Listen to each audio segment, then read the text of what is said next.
Aral si sir ng reverse parking. Kanina, perfect na siya sa parallel parking.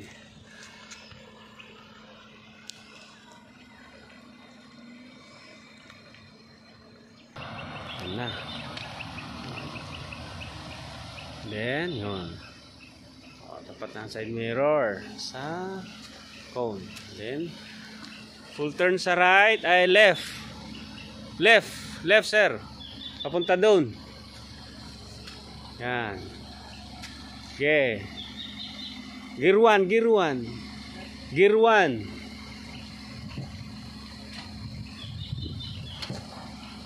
Yan.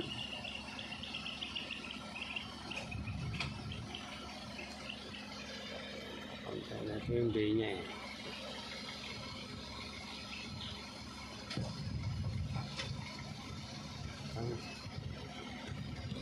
Hintay, stop and go mo lang, hintay mo lang na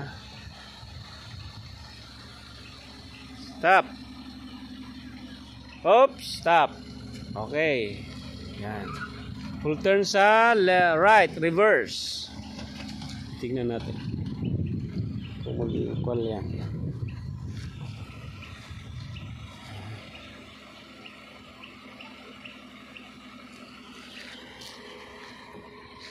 Scenario yan is mall parking.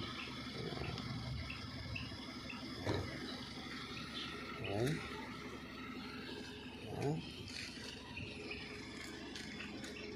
Then stop. Drive mo, gear 1. Kasi masikip na dito eh. Those full turn sa left. Hintay mo lang na mag-equal yung space mo. Yan, mga ganyan, forward na siya ng konti.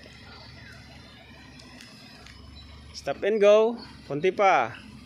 Yan, nag-i-equal na siya. Then, stop. Tweed mo lang yung gulong. Equal na siya. Stop. 1 and 2, reverse. Yan. Yan dapat. Equal na siya. Diba? Diretso na lang. Then, kapag may katabing sakyan, kung parehas kayong sedan, di side to side mirror. Kung wala, yan. Titingnan yung stopper dito sa likuran. Okay. Konti pa. Then, konti pa. More. Konti na lang, konti. Konti pa. Sige pa. Hop, stop. Yan, and then part. Yan, ngayon, tignan mo yung finished product mo. Sir Vince. Dapat ganun ang gagawin mo pag nagpa-part ka lang mo. Di ba? Sobrang madali lang siyang mag-adjust. Naku. Gets mo na? Nag-gets mo na?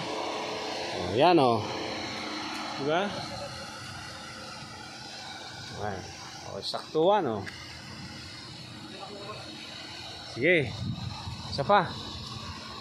Okay. Alabas na ulit siya. Practice pa daw more. Practice pa more.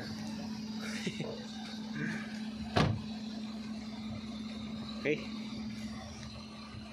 And guys. Drive with Sir Ed. Okay. Okay sir. Practice pa.